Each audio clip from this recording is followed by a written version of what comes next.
तो दुनिया के सबसे बड़े महाआयोजन महाकुंभ में तीनों अमृत स्नान सकुशल पूरे हो गए हैं। वसंत पंचमी के दिन तीसरे अमृत स्नान पर संगम में स्नान कर अखाड़ों ने ही नहीं बल्कि करोड़ों साधु संतों और श्रद्धालुओं ने पुण्य लाभ कमाया। मकर संक्रांति, मौनी अमावस्या, वसंत पंचमी पर 3 अमृत स्नान होते हैं और तीसरे अमृत स्नान के बाद अखाड़े अब महाकुंभ से वापसी करते नजर आएंगे। वसंत पंचमी पर स्नान के लिए अब अखाड़े वाराणसी के लिए रवाना होंगे।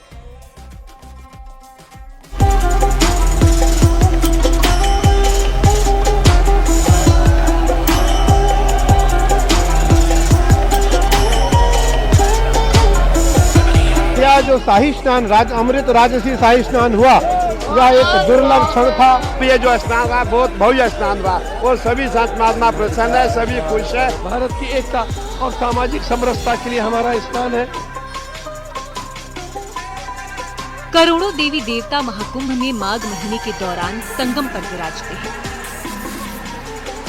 मान्यता है कि यहाँ पवित्र स्नान करने और माघ मेले में कल्पवास करने से कष्ट दूर होते हैं। महाकुंभ में अमृत स्नान का विशेष महत्व है और वसंत पंचमी के दिन तीसरा अमृत स्नान सकुशल संपन्न हो गया है। 14 जनवरी को मकर संक्रांति पर पहला अमृत स्नान था, जबकि दूसरा अमृत स्नान 29 जनवरी को मौनी अमावस्या के दिन संपन्न हुआ। 3 फरवरी को वसंत पंचमी पर अखाड़ों ने सुबह से ही स्नान में हिस्सा लिया।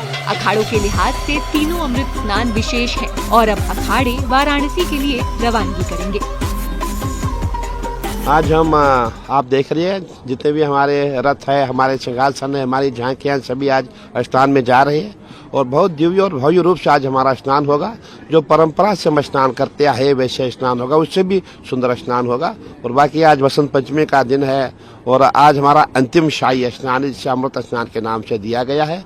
और इस स्नान के पश्चात हम सभी जितने अखाड़े हैं, जितने सन्यासी अखाड़े हैं, मैं ये कहना चाहूँगा जितने भी हमारे श्रद्धालु प्रयागराज में सभी से करबद्ध निवेदन है कि आपको जहाँ जहाँ गंगा जी की धारा दिखाई दे वहाँ पे आप स्नान करें। अनावश्यक रूप से आप संगम नोज पे जाने का प्रयास ना करें। हमारी मान्यता है जहाँ भी गंगा जी है, 5 कोशी में गंगा जी है, वहाँ स्नान करें और आप पुण्य के भागी बनेंगे।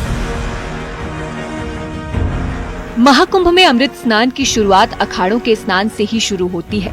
मकर संक्रांति पर पहला स्नान हो या फिर मौनी अमावस्या पर दूसरा अमृत स्नान, महाकुंभ में आस्था का सैलाब देखते ही बन रहा है। वसंत पंचमी का अमृत स्नान भी अपने आप में अखाड़ों और साधु संतों के लिए विशेष महत्व रखता है। सुबह से ही पूजा अर्चना के बाद अखाड़े जुलूस के साथ स्नान के लिए संगम घाट पहुँचे और स्नान किया। हर हर महादेव के नारों के बीच पूरा संगम क्षेत्र भक्ति के माहौल में सराबोर नजर आया। अखाड़ों की तस्वीरें भी अपने आप में महापर्व की दुर्लभ नजारा पेश करती हैं। वसंत पंचमी का दिन देवी सरस्वती का है और मान्यता है कि इस दिन अमृत स्नान का विशेष महत्व है। 3 के 3 शाही स्नान अखाड़ों के दिव्य और सुंदर और भव्य हुए। 14 जनवरी मकर संक्रांति को, 29 जनवरी मौनी अमावस्या और आज 3 फरवरी बसंत पंचमी, तीनों स्नान अखाड़ों के सकुशल संपन्न हुए और हमारे सभी के सभी अखाड़ों ने यह स्नान किए।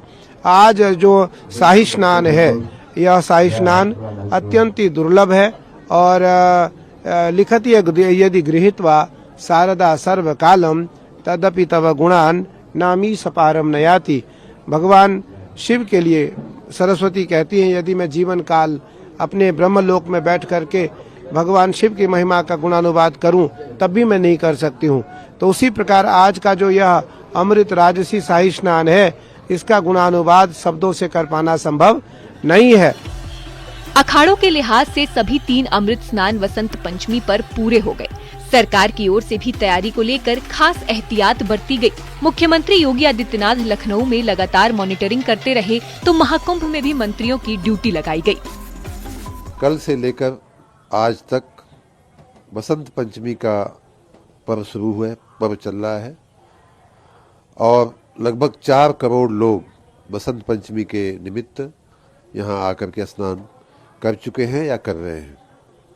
अभी तक का अगर कुल आंकड़ा मैं बताऊं तो लगभग 35 करोड़ से ज़्यादा लोग आकर के महाकुंभ में अलग अलग पर्वों पे, अलग अलग तिथियों पे यहाँ पावन अमृतमय जल में गंगा जमुना सरस्वती के डुबकी लगा चुके हैं।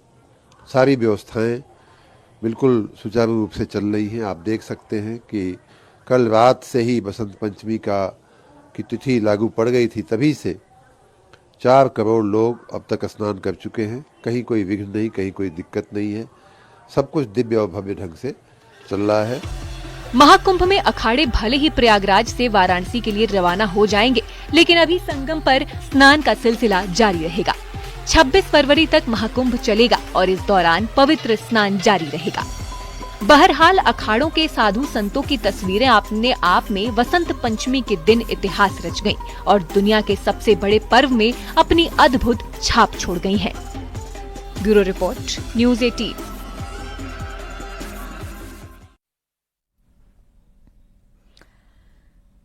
महाकुंभ के आखिरी अमृत स्नान का सिलसिला स्नान का जो हिस्सा बनने के लिए लोगों की बड़ी संख्या में लोग उमड़े संगम तट पर। अब आपको बताते हैं कि योगी सरकार ने तीसरे अमृत स्नान पर उमड़ी भीड़ को किस तरह से संभाला, कैसे काबू की गई लाखों करोड़ों की भीड़, किस तरह से क्राउड मैनेजमेंट कर पूरे स्नान को व्यवस्थित और सुचारू रूप से संपन्न कराया गया। देखिए जरा ये रिपोर्ट।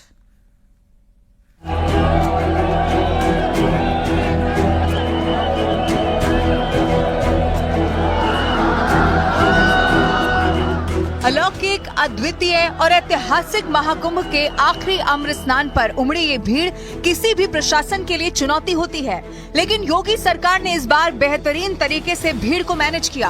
आपको बताते हैं कि तीसरे अमृत स्नान पर क्राउड मैनेजमेंट पर पुलिस और प्रशासन की स्ट्रैटेजी क्या थी और कौन से महत्वपूर्ण कदम उठाए गए। दूसरे अमृत स्नान पर हुए हादसे के बाद महाकुंभ प्रशासन पूरी तरह से अलर्ट दिखा। स्नान के लिए पहुंची भीड़ को जमा नहीं होने दिया गया। स्नान के बाद भक्तों से मेला क्षेत्र खाली करने की अपील की गई। रास्तों को बंद करने के लिए 3 लेयर बैरिकेडिंग की गई। बहुत महत्व है आज तो बसंत पंचमी भी है, होली का आगमन हो रहा है, इसमें आनंद आ रहा है सबको। जी महाराज जी, तो आगे किस तरह से इसमें देख रहे हैं? क्या आगे बहुत अच्छा देख रहे हैं, सनातन धर्म का उत्कर्ष देख रहे हैं जी। प्रयाग से क्या संदेश जा रहा है महाराज जी? कि सब सनातन धर्म एक हो जाए। अच्छा, कई भ्रांतियां फैल रही थी कुंभ को लेकर के, उसको लेकर के क्या? नहीं, कोई भ्रांति नहीं। सनातन को लेकर क्या संदेश है? सनातन अजर अमर रहेगा। श्रद्धालुओं को मेला क्षेत्र में ज्यादा देर तक रुकने नहीं दिया गया। स्नान करने वाले घाटों पर भीड़ को नियंत्रण करने के लिए अतिरिक्त पुलिस बल और बैरिकेडिंग की व्यवस्था की गई। इसके साथ ही अमृत स्नान पर ऑपरेशन 11 चलाकर क्राउड मैनेजमेंट का स्पेशल प्लान तैयार किया और इस पर पूरी तरह से अमल भी किया गया। मुख्यमंत्री योगी आदित्यनाथ के निर्देश पर बनी क्राउड मैनेजमेंट की इस योजना में 1 वे ट्रैफिक व्यवस्था लागू की गई। प्रमुख क्षेत्र में सुरक्षा सख्त की गई। शास्त्री सेतु पर विशेष निगरानी की गई। टीकर माफी मोड़ पर भीड़ प्रबंधन पर जोर दिया गया। फाफा मऊ पांटून पुलों पर विशेष इंतजाम किए गए। रेलवे स्टेशन बस मूवमेंट के विशेष इंतजाम किए गए। स्पेशल बस सर्विस शुरू की गई। हो चुके हैं महानिर्वाणी अखाड़ा, निरंजनी अखाड़ा और जूना अखाड़ा, और बाकी के भी अभी चल रहे हैं। समय से पूर्व अमृत स्नान हो रहे हैं। सुबह 4 बजे से डिसाइडेड था, निर्धारित था पहले अखाड़े का अमृत स्नान वहाँ चलने के लिए। 3:30 बजे ही जो महानिर्वाणी अखाड़ा है उन्होंने प्रस्थान किया और समय से पूर्व स्नान किया, और भी अखाड़ों ने इसी प्रकार समय से पूर्व स्नान किया। चैलेंज क्या है आप लोगों के सामने? देखिए, भीड़ नियंत्रण जो है एक चैलेंज है। हम लोगों ने इफेक्टिव ट्रैफिक डाइवर्जेंस किए हुए हैं। श्रद्धालुओं की सुरक्षा के लिहाज से 1 वे रूट तैयार किया गया और इसे सख्ती से लागू भी किया गया। इसके अलावा पांटून पुलों पर मेले में आने वाले लोगों को किसी प्रकार की दिक्कत न आए, इसका भी विशेष इंतजाम किया गया। मौनी अमावस्या पर हुई चूक दोहराई न जाए, इसके लिए प्रयाग जंक्शन पर विशेष सुरक्षा की गई। जीटी जवाहर और हर्षवर्धन चौराहों पर भीड़ नियंत्रण की गई। अतिरिक्त सुरक्षा और ट्रैफिक व्यवस्था के उपाय किए गए। अतिरिक्त फोर्स की तैनाती की गई। आज हमने अपने देवी देवताओं का पूजन किया, हमने गंगा पूजन किया, हमने महादेव का स्मरण किया, भगवान कार्तिक को स्नान कराया, अपने देवता को स्नान कराया, और ये संदेश पूरी दुनिया को गया। पूरी दुनिया को यह संदेश गया कि भारतीय परंपरा में साधु संत और सनातनी सब एक हैं, और यह जो शाही स्नान अमृत राजसी शाही स्नान हुआ, यह एक दुर्लभ क्षण था। और इस स्नान का जो आनंद सबको मिला वो देव दुर्लभ था। Integrated command and control centre पर सीसीटीवी के जरिए इनपुट के आधार पर तत्काल व्यवस्था में बदलाव का भी प्लान बनाया गया। वाहनों की आवाजाही पर भी विशेष नियंत्रण लगाया गया। प्रशासन का मुख्य लक्ष्य कुंभ मेले सुरक्षित और व्यवस्थित तरीके से संपन्न पर रहा।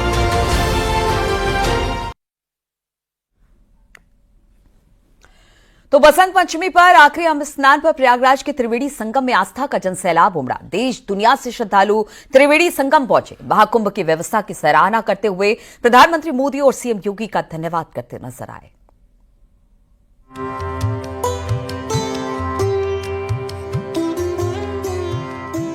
प्रयागराज में हो रहे महाकुंभ में बसंत पंचमी के अमृत स्नान पर त्रिवेणी संगम में आस्था का जनसैलाब उमड़ा है।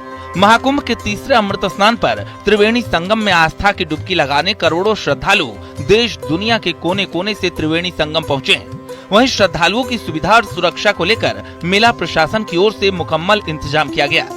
श्रद्धालु महाकुंभ की व्यवस्था की सराहना भी कर रहे हैं और इसका श्रेय पीएम नरेंद्र मोदी और सीएम योगी आदित्यनाथ को दे रहे हैं। इस समय मौजूद है महाकुंभ एंट्री पॉइंट पर। मेरे ठीक पीछे आप तस्वीरों में देख सकते हैं कि यहाँ पे लाखों की संख्या में कतारबद्ध श्रद्धालु संगम की ओर बढ़ रहे हैं। श्रद्धालुओं का यह जोश बता रहा है, यह उमंग बता रही है कि पतित पावनी त्रिवेणी के प्रति इनकी कितनी आस्था है। कुछ श्रद्धालु हम उनसे बातचीत भी करेंगे और जानने की कोशिश करेंगे कि ये बताइए आप कहाँ से आए हैं? संगम से स्नान करके वापस जा रहे हैं अपने गंतव्य की ओर। क्या कुछ व्यवस्थाएं मेले में है? व्यवस्था बहुत ही चाक चौबंद व्यवस्था है। आदमी श्रद्धा पूर्वक जाए, संगम स्नान करे, पुलिस प्रशासन के नियमों का पालन करते हुए। मैं माननीय मोदी जी की और माननीय योगी जी की व्यवस्था को बहुत ही काबिल तारीफ है। त्रिवेणी माधव बेड़ी लेटे हुए हनुमान जी से यही प्रार्थना करते हैं कि सारे तीर्थयात्री आए, प्रयागराज संगम के आस्था का जो ये पर्व है स्नान करें और अपने गंतव्य को वापस सुरक्षित अपने स्थान पे जाएं। आपका क्या नाम है? मेरा नाम महेश चंद पांडे है। मैं महाराष्ट्र गोरेगांव से आया हूँ। मैं यहाँ 4 दिन से आया हूँ। मेरे को आनंद बहुत मिल रहा है। स्नान 4 दिन में संगम स्नान किया और बहुत ही आराम ढंग से स्नान किया। कोई तकलीफ नहीं। जितना सुनने में आ रहा है अफवाहें आ रही है वो सब झूठी है। बहुत अच्छा आनंद आया और मोदी योगी जी का प्रशंसा जितना करो आप उतना ही कम है। कोई भीड़ नहीं, एकदम लाइन से कतार में जा रहे हैं, लोग स्नान कर रहे हैं, कतार से वापस आ रहे हैं। प्रशासन की भी व्यवस्था बहुत ही अच्छा है। जितना प्रशंसा करो उतना ही कम। एक अनुमान के मुताबिक हर घंटे 2 लाख से ज्यादा श्रद्धालु स्नान करने के बाद प्रयागराज जंक्शन पर पहुंच रहे हैं। रेलवे की ओर से श्रद्धालुओं की सुविधा के लिए 141 स्पेशल ट्रेनें चलाई गई हैं। रेलवे स्टेशन पर श्रद्धालुओं की भीड़ न जमा हो पाए, इसके लिए एक ओर से श्रद्धालुओं की एंट्री की जा रही है, वहीं दूसरी ओर से उन्हें बाहर निकाला जा रहा है। श्रद्धालुओं की सुविधा और सुरक्षा को लेकर भी प्रयागराज जंक्शन पर मुकम्मल इंतजाम है। व्यापक व्यवस्था यहाँ पे जीआरपी, आरपीएफ और रेलवे के द्वारा स्टेट एडमिनिस्ट्रेशन और पुलिस के साथ संयुक्त रूप से करी गई है।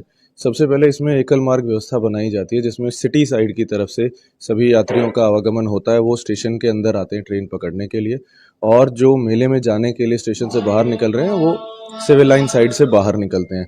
तो इससे सबसे पहले ये होता है कि कोई क्रॉस मूवमेंट नहीं होता है। इसके अलावा भारी संख्या में यहाँ पे पुलिस बल लगाया गया है। उसके अलावा BDDS, ASTEC टीम्स लगाई गई हैं। प्रत्येक प्लेटफॉर्म पे, प्रत्येक होल्डिंग एरिया में QRTs बनाई गई हैं।